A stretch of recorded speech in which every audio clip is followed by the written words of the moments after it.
AG Loretta Lynch just busted using a stolen identity from a deceased person for a disgusting reason. And the plot thickens even further. In what is even more bad news for former President Barack Hussein Obama's former Attorney General, who was supposed to be the chief law enforcement officer and chief lawyer of the United States government. Yesterday Kim.com reported that a new batch of Department of Justice emails were released to the American Center for Law and Justice. The release was part of an ongoing investigation into the secret meeting between former AG Loretta Lynch and former President and well-known sexual predator Bill Clinton, on an airport tarmac in Arizona, whose wife crooked Hillary Clinton was at the time under investigation by the FBI.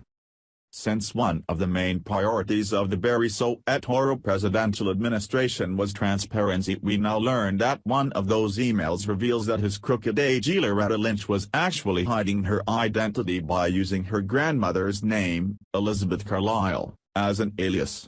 Not a very bright cookie if you ask me. In fact, even Anthony Weiner was smart enough to not use his grandfather's name when he tweeted nude pictures of himself to underage girls.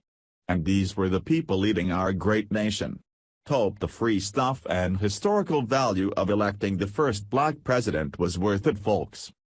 And to make matters even worse, it's now being reported that Lion Loretta wasn't the only Obama AG to use an alias while conducting official government business. Charlatan Obama's first crooked AG, the racist Eric Holder, also used an alias, Lou Alcindor. Fox News reports.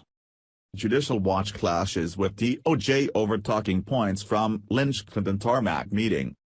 Conservative watchdog group Judicial Watch is clashing with the Trump Justice Department over access to talking points the DOJ prepared under the Obama administration to explain the controversial tarmac meeting between Loretta Lynch and Bill Clinton last year. Judicial Watch is seeking the documents as part of a Freedom of Information Act lawsuit. The group complained late Wednesday that it had received heavily redacted emails pertaining to the department's internal preparations last year to press inquiries on the Lynch-Clinton meeting. It's jaw-dropping that the Trump administration is blacking out key information about how the Obama Justice Department tried to spin Loretta Lynch's scandalous meeting with Bill Clinton, Judicial Watch President Tom Fitton said in a written statement.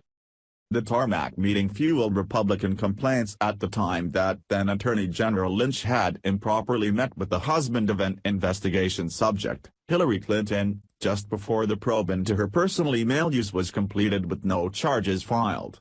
Fired FBI Director James Comey, in Senate testimony in June, described the tarmac meeting as problematic. Judicial Watch says Peter Kadzik, then Assistant Attorney General, was involved in handling the Justice Department's response to media inquiries regarding the tarmac meeting at the time. But one email exchange shows a redacted response from him to an email with the subject line, Draft, Statement, Talking Points on June 28, 2016. Another email shows then Director of the Justice Department Public Affairs Office Melanie Newman emailing with colleagues to flag a story about a casual, unscheduled meeting between former President Bill Clinton and the AG. Kadzik did not immediately respond to Fox News' request for comment. Newman's assistant told Fox News she had no comment. President Trump should order the full and immediate release of these materials, Fitton said. Judicial Watch has begun criticizing Trump administration agencies for continuing to protect Clinton and the Obama administration. While the DOJ does not comment on ongoing litigation, a Justice Department spokesperson referred Fox News to a letter sent by the DOJ Office of Information Policy on August 1, 2017 to Judicial Watch explaining their decision to maintain redacted materials. A senior attorney wrote to Judicial Watch that all 315 pages are appropriate for release with excisions made by pursuant to Exemptions 5 and 6 of FOIA. The letter explains that those sections pertain to certain inter- and intra-agency communications protected by the deliberative process privilege, and information release of which would constitute a clearly unwarranted invasion of the personal privacy of third parties. A justice spokesperson told Fox News that decisions to claim the deliberative process exemption are routine. Brian Fallon, a former spokesman for Hillary Clinton, brushed off Judicial Watch's claims against the Jeff Sessions-led Justice Department. Judicial Watch must be getting pretty desperate if it is now accusing Trump's own Justice Department of orchestrating a cover-up to protect the Clintons, Fallon told Fox News. The meeting between Clinton and Lynch occurred just days before the former Secretary of State was interviewed by the FBI about her personal server and email use while leading the State Department.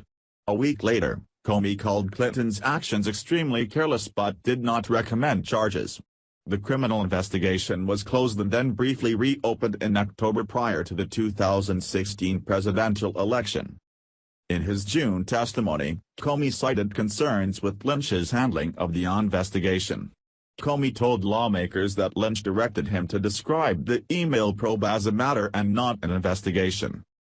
Comey says Lynch's tarmac meeting directive to downplay probe prompted him to go rogue on Clinton case.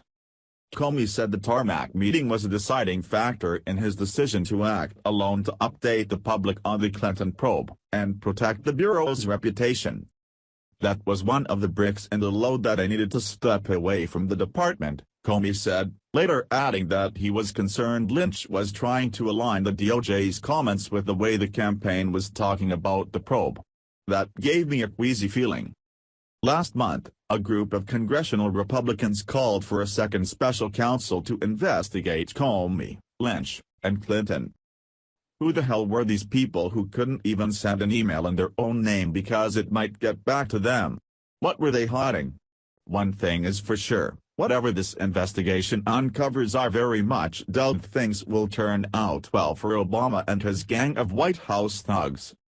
It really is a shame that in 2008 the American people forgot it was better to elect a person by the content of their character rather than the color of their skin. Then again, the alternative was John the Traitor McCain. Please share if you want to see these people in prison. Thanks for watching. Please subscribe Breaking News 365 channel. Goodbye and see you again.